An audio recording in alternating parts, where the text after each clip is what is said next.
Alhamdulillah, salatu wassalamu ala rasulillah wa ala hawla wa la quwwata illa billah, ma ba'd. Pada kesempatan ini saya akan menyampaikan tentang tasawuf nadori, atau apa yang dikenal juga dengan tasawuf falsafi. Jadi begini, kalau kita berdiskusi tentang tasawuf itu dari sisi bentuknya bisa dibagi menjadi dua.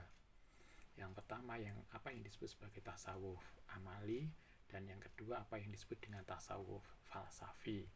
Pada kesempatan ini saya akan menyampaikan tentang tasawuf falsafi tadi. Nanti tasawuf amali Anda bisa lihat pada sesi yang lain yang ada di dalam YouTube ini. Begini, pertama tentang tasawuf falsafi. Tasawuf falsafi itu apa toh? Nah, tasawuf falsafi itu adalah sebuah kajian tasawuf, pelajaran tasawuf, disiplin tasawuf yang memadukan antara dua hal, yaitu antara tasawuf itu sendiri dengan filsafat. Karena itu disebut sebagai tasawuf falsafi, karena dia memadukan antara tasawuf dan filsafat. Karena tasawuf falsafi itu adalah tasawuf yang memadukan antara tasawuf dan filsafat, maka secara epistemologis, secara metodologis, tasawuf falsafi itu memadukan dua metodologis sekaligus, yaitu metode tasawuf yang berusaha untuk menggunakan kejernihan hati, kolbu, dengan metode filsafat yang menggunakan kekuatan logika. Jadi tasawuf falsafi itu adalah tasawuf yang memadukan kekuatan hati dan kekuatan nalar. Bagaimana kekuatan hati di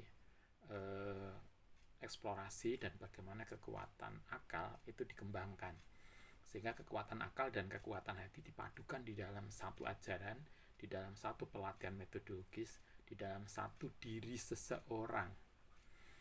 Karena itu orang yang mendalami tasawuf falsafi, maka dia harus mampu kuat untuk terkait dengan penjernihan hati dan dengan kekuatan logika. Itu satu yang perlu kita pahami. Yang kedua terkait dengan historis. Karena tasawuf falsafi itu adalah tasawuf yang memadukan antara dua hal sekaligus, yaitu tasawuf dan filsafat. Dan kita tahu filsafat itu baru muncul di dalam pemikiran Islam adalah setelah proses penerjemahan filsafat di dalam Islam sejak masa Al-Ma'mun, yaitu dengan munculnya Al-Kindi, munculnya Al-Farabi, munculnya Ibn Rus, dan seterusnya. Maka tasawuf falsafi itu tidak muncul sebelum masa dikenalnya dan berkembangnya filsafat di dalam Islam. Sehingga kalau kemudian ada beberapa referen yang mengatakan bahwa tasawuf falsafi itu muncul pada masa sebelum itu, maka sesungguhnya tidak tepat. Bahwa ada orang, tokoh yang berpikir filosofis sebelum itu, misalnya kayak Al-Halad dan seterusnya, itu iya. Tetapi dalam konteks itu dia belum menjadi sebuah disiplin apa yang dikenal dengan tasawuf falsafi. Kalau begitu kapan berarti tepatnya munculnya tasawuf falsafi? Kalau kita membaca historis tasawuf falsafi, maka sesungguhnya tasawuf falsafi itu muncul abad ke-6 Hijriah atau abad ke-12 Masehi, setelah Al-Ghazali menyerang filsafat. Kemudian pada waktu yang sama beliau kemudian mendukung gerakan tasawuf. Di satu sisi beliau menyerang filsafat, di satu sisi beliau mendukung tasawuf, sehingga kemudian tasawuf pada waktu itu tasawuf mengalami pasca puncak. Ini nanti bisa kita lihat pada aspek kajian tentang sejarah perkembangan tasawuf. Anda bisa lihat pada sesi yang lain penjelasan saya soal ini. Nalar kenapa kemudian muncul tasawuf yang memadukan dengan filsafat, atau filsafat yang menggabung dengan tasawuf? Saya kira kita bisa pahami ketika Ghazali menyerang tasawuf filsafat, yang kemudian filsafat menjadi agak tersingkir pada masa Al-Farabi, atau setelah itu kemudian filsafat menjadi sangat disingkirkan dari gerakan pemikiran Islam, yang saat sama kemudian tasawuf itu berkembang dengan sangat pesat, maka kita bisa paham orang-orang yang mengkaji filsafat, maka agar dia aman, agar dia tetap bisa survive, maka dia harus bergabung pada pihak-pihak yang luar biasa pesat berkembang. Saat itu yang berkembang menjadi puncak adalah tasawuf. Karena itulah kemudian muncul bagaimana agar filsafat tetap seksis, maka dia harus bergabung dengan yang berkembang dan yang dominan ketika itu adalah tasawuf. Karena itu kemudian muncul kelompok-kelompok tertentu yang berusaha untuk tetap menyelamatkan filsafat dengan tetap bergabung dengan wilayah-wilayah atau kajian-kajian yang dominan, yaitu tasawuf, sehingga muncullah apa yang kita kenal dengan kajian filsafat tasawuf. Oke, itu dari sisi historisnya. Sekarang hal yang ketiga yang perlu saya sampaikan adalah terkait dengan perhatian utama tasawuf falsafi. Apa perhatian utama, kajian utama di dalam gerakan dan pemikiran tasawuf falsafi? Ada dua hal kalau kita bicara tentang gerakan tasawuf falsafi. Yang paling menjadi perhatian utama dalam gerakan tasawuf falsafi adalah pertama riyadhah. Jadi begini,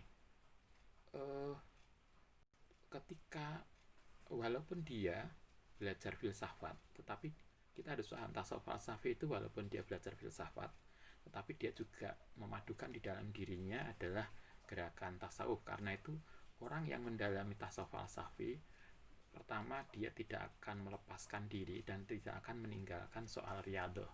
Riyadhah yang merupakan bagian dari proses penjernihan hati itu menjadi bagian yang penting dan tidak mungkin ditinggalkan. Itu satu. Yang kedua, kajian penting yang kedua adalah pemahaman teoritis terkait dengan persoalan-persoalan filosofis. Orang-orang yang belajar tasawuf falsafi, maka selain berusaha riyadhah dengan kuat, membersihkan hati dengan luar biasa, dia juga berusaha untuk memahami dan belajar mendalami persoalan-persoalan keilmuan teoritis filosofis. Karena dia tidak hanya belajar bagaimana menjernihkan hati, tetapi dia juga harus belajar filosofis. Karena itu orang yang mendalami tasawuf falsafi, maka ada dua hal yang dia harus, ada dua tugas, dia harus dua beban yang harus dia lakukan, yaitu satu, kekuatan riyadhah, kekuatan membersihkan hati, dan yang kedua adalah bagaimana mengembangkan logika dan penalaran filosofis.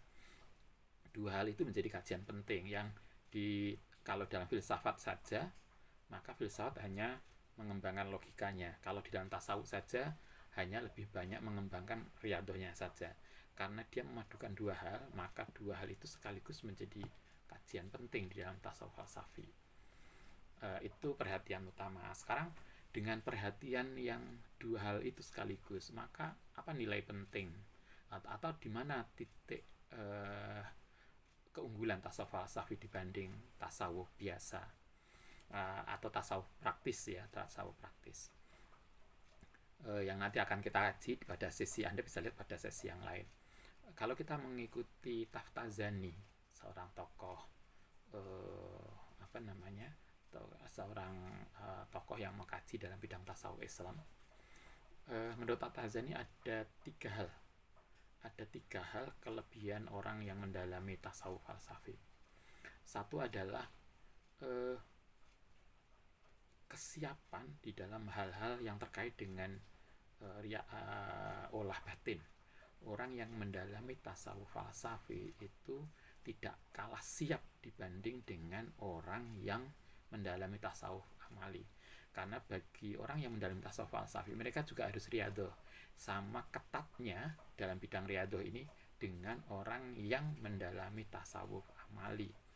Yang tasawuf amali menuntut adanya riyadhah yang ketat, orang yang mendalami tasawuf falsafi juga menuntut riyadhah yang ketat. Sehingga di dalam hal ini orang yang mendalami tasawuf falsafi tidak kalah ketat di dalam soal riyadhah. Posone kuat, tolak malamnya kuat, tahajudnya kuat, latihan spiritualnya kuat dan seterusnya. Riyadhah ini kan nanti akan kita lihat ada dua hal yang nanti akan kita bicarakan lebih lanjut. Oke, itu satu. Tetapi ada nilai lebih lain yang tidak dimiliki oleh tasawuf amali, yaitu kemampuan untuk penguasaan ilmu-ilmu teoritis filosofis. Orang yang mendalami tasawuf falsafi, karena dia dituntut untuk bagaimana menselaraskan pemahaman spiritual, pengalaman spiritual dengan ilmu-ilmu filosofis, maka orang yang mendalami tasawuf falsafi ini dia punya kemampuan untuk kemampuan dalam penguasaan ilmu-ilmu teoritis filosofis. Jadi selain riyadhahnya yang kuat, dia juga mempunyai logika dan pemahaman teoritis ilmu-ilmu teoritis yang luar biasa. Ini dua. Nah, yang ketiga adalah selain dia punya kemampuan riyadhah, olah spiritual yang punya kemampuan analisis logis yang hebat, yang ketiga adalah kemampuan untuk menjelaskan pengalaman spiritual dengan cara pemahaman yang sangat filosofis dan logis. Jadi bagi orang yang mendalami tasawuf falsafi, pengalaman spiritual itu bukan pengalaman pribadi. Kalau di dalam banyak kasus, banyak hal, di dalam tasawuf biasa kita diajarkan bahwa pengalaman spiritual itu pengalaman pribadi yang kadang oleh sebagian kalangan itu tidak layak untuk disampaikan kepada orang lain. Tapi justru dalam tasawuf falsafi, pengalaman spiritual itu adalah pengetahuan yang luar biasa yang harus kita sampaikan kepada orang lain. Sama dengan kita belajar empiris, punya pengalaman di kita haji, punya pengalaman umroh, punya pengalaman spiritual. Itu bukan pengalaman pribadi, itu bukan sesuatu yang disimpan, tapi itu harus dijelaskan kepada halayak ramai bagaimana tentang pengalaman itu, dan itu bisa dipahami secara filosofis. Sehingga orang-orang yang mendalami pengetahuan, pemahaman atau kajian-kajian tasawuf falsafi ini, dia punya kemampuan untuk menjelaskan pengalaman spiritualnya secara luar biasa filosofis. Satu, di penjelasan dengan filosofis, kalau tidak maka kemudian mereka akan mengajarkan dengan narasi-narasi yang simbolik, sehingga kemudian apa yang mereka sampaikan itu menjadi sangat luar biasa interpretatifnya. Itu nilai lebih, itu kelebihan tasawuf falsafi dibanding dengan yang lain. Nah, beberapa tokoh kita bisa melihat, salah satu tokoh tasawuf falsafi Anda bisa lihat adalah salah satunya Suhrawardi, seorang tokoh yang lahir tahun 1153 dan wafat tahun 1191. Beliau adik kelas beberapa tingkat ya dengan Imam Ghazali, karena Imam Ghazali itu wafat tahun 1111. Ketika Imam Ghazali wafat, Imam Suhrawardi belum lahir. Beliau umurnya tidak banyak, hanya 39 ya, tidak sampai 40 tahun. Beliau tokoh yang luar biasa, cerdas, hanya kemudian karena pemahaman, pemikiran, dan konsep-konsepnya nggak mudah difahami oleh orang-orang awam, apalagi orang-orang fikih pun juga nggak mudah, maka kemudian itu yang menyebabkan dia kemudian disalahpahami, kemudian dituntut dan akhirnya dihukum mati umur 39 tahun. Tetapi dalam konteks ini Suhrawardi adalah salah satu tokoh besar yang mencoba untuk memadukan di dalam keilmuannya adalah keilmuan tasawuf dan keilmuan filsafat. Nah, kajian Suhrawardi ini pada fase berikutnya kemudian upaya memadukan ini kemudian dikembangkan lebih lanjut dengan sangat luar biasa oleh seorang tokoh berikutnya yang kita kenal, yaitu Ibnu Arabi, Muhyiddin Ibnu Arabi yang luar biasa, yang kemudian muncul sebuah pemikiran-pemikiran yang kontroversial. Salah satunya adalah wahdatul wujud dan seterusnya. Saya tidak dalam konteks untuk menjelaskan pada saat ini pemikiran tokoh-tokoh ini, tapi saya hanya ingin menyampaikan bahwa tokoh-tokoh besar yang masuk di dalam tasawuf falsafi salah satunya adalah Suhrawardi dan Ibnu Arabi. Intinya adalah tasawuf falsafi itu adalah tasawuf yang memadukan di dalam diri seseorang ada kemampuan spiritualitas yang hebat, dan kemampuan nalar akademik yang kuat. Kalau dalam bahasa kita paling sederhana adalah tasawuf falsafi itu adalah upaya untuk memadukan antara kekuatan spiritual pesantren dan kekuatan nalar logis perguruan tinggi. Kalau dalam simbol seseorang, maka tasawuf falsafi itu adalah Anda yang dari pesantren, kuat riadoe, kuat bangun malamnya, sekaligus Anda seorang doktor, seorang master di dalam kampus, dalam pendidikan yang lain, sehingga di Anda memadukan kejernihan hati dan kekuatan nalar. Yang kalau ini kemudian dikembangkan dalam konteks yang lain, maka akan menjadi apa yang kita kenal dengan istilah ulul albab yang menjadi jargon kampus kita UIN Malang. Oke, saya kira begitu. Terima kasih.